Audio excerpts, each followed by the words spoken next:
Assalamualaikum warahmatullahi wabarakatuh.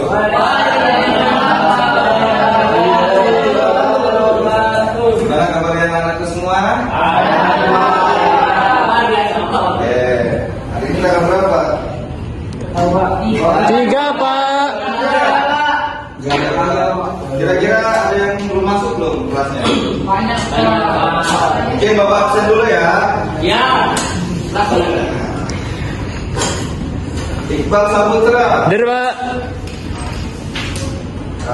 Al-Saiki, Kena tilang, Pak. nanti lah. Emang udah punya SIM ya? Belum, Pak. Ada ya, Pak. Barangan, Pak. Ada ya?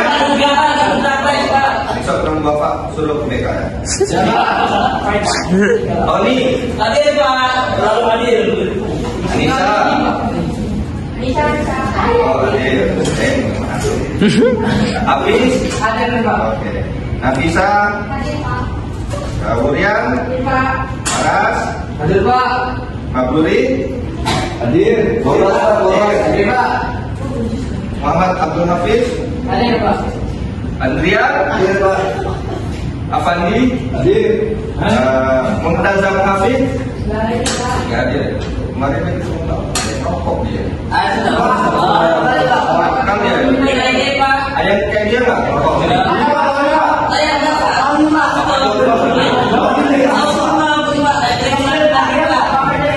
Manis Pak. Sangka. Oke, langsung ke materi ya, biar tidak panjang, biar kalian cepat pulang. Materi kita kali ini itu adalah iman kepada kitab-kitab Allah. Ada yang tahu belum kitab-kitab Allah itu berapa?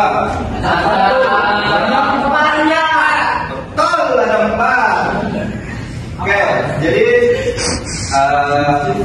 yang pertama itu ada kitab Taurat. Jadi kitab Taurat itu diwahyukan, tahu nggak pada Nabi siapa? Nabi Musa. Ada Nabi Musa alaihi salam. Itu diturunkan di Bukit Tursina di Mesir pada abad ke-125 Masehi.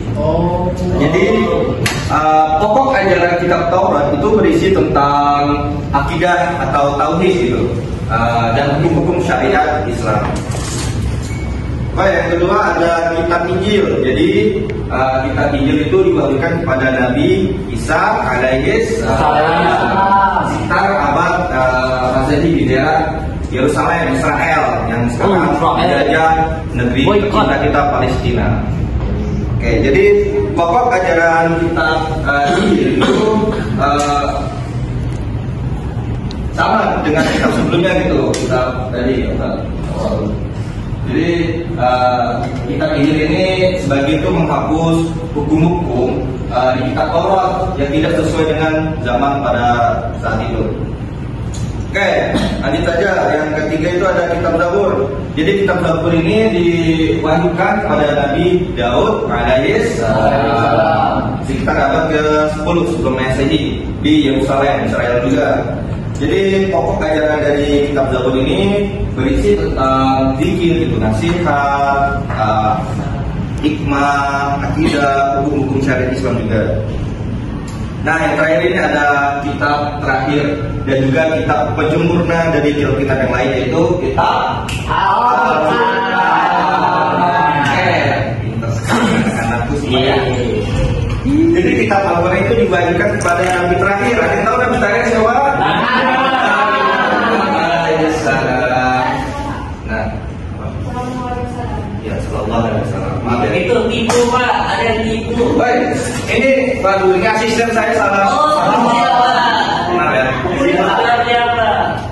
Jadi pada abad ke-6 pada abad ke-6 Masehi di kota, ada di dua kota berbeda, yaitu Makkah dan Madinah, bertepatan di kota Arab Saudi. Jadi Al-Quran ini merupakan kitab penyempurna dari kitab-kitab lain. Jadi kitab ini membahas tentang akidah, hikmah, hukum syariat, muamalat, janji dan ancaman serta taurikh gitu, atau sejarah umat yang lampau. dari masa-masa lalu. Nah, juga di sini ada suhuf gitu yang diturunkan oleh Allah Subhanahu wa Ta'ala. Jadi suhuf itu berarti lembaran wahyu Allah gitu. Ada para nabi menerima suhuf itu. Suhuf itu berjumlah 100. Oke, ini ada nabi-nabi yang menerima suhuf, ada 4 nabi. Ada yang bisa membacakan siapa aja nabi-nabinya? Nur. Oke, yang bisa. Nah, dia melamun ya. Dia menantikan ya. Pikirkan makan ya, belum makan. Oke, baca. Nabi yang menerima suhuf ada 1. Nabi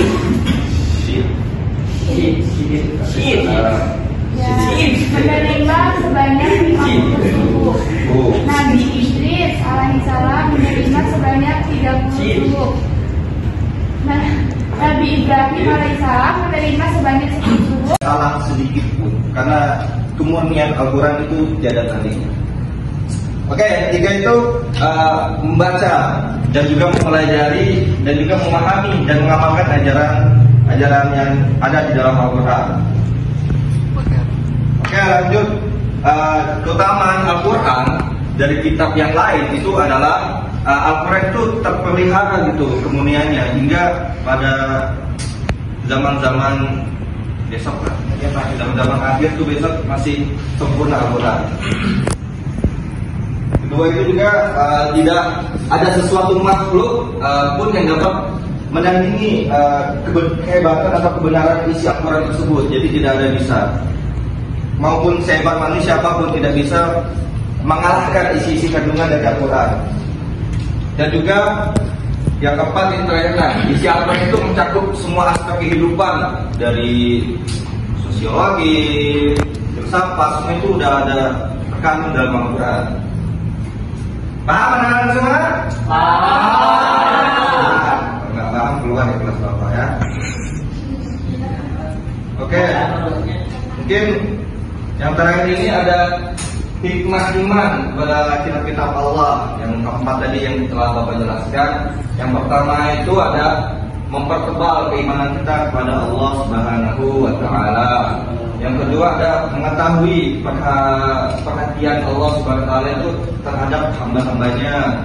Dan juga mengetahui hikmah Allah Subhanahu wa Ta'ala yang menurunkan kitab-kitab atau hukum-hukumnya sesuai dengan keadaan di setiap umat seluruh dunia. Dan juga yang keempat itu ada meyakinkan kita bahwa Al-Quran itu adalah risalah Nabi dan Rasul. Mungkin itu sih yang bisa Bapak sampaikan kepada teman-teman pada hari ini. Semoga teman-teman paham ya. Oke, mungkin Bapak ada pertanyaan sedikit ya. Oke, saya ingin bertanya kepada Mas Andrian, anakku yang tercinta. Oke. Ada yang tahu nggak kitab Taurat itu diturunkan kepada Nabi siapa? Taurat. Ya. Ada yang tahu? Nabi Musa. That's right, betul. Kamu sudah belajar ya? Oh iya. Ya. Mungkin itu sih yang bisa Bapak sampaikan. Mungkin next time kita akan bertemu di pertemuan selanjutnya, oke? Oke lah. Oke, ketua tadi siapa? Bisa ditutup ya pelajarannya. Bapak sekarang ada apa lagi? Lain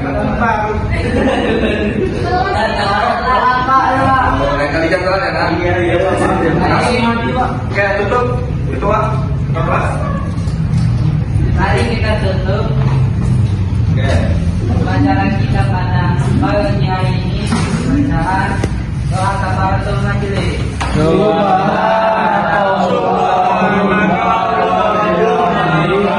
Asyhadu an la ilaha illa anta astaghfiruka wa atubu ilaik.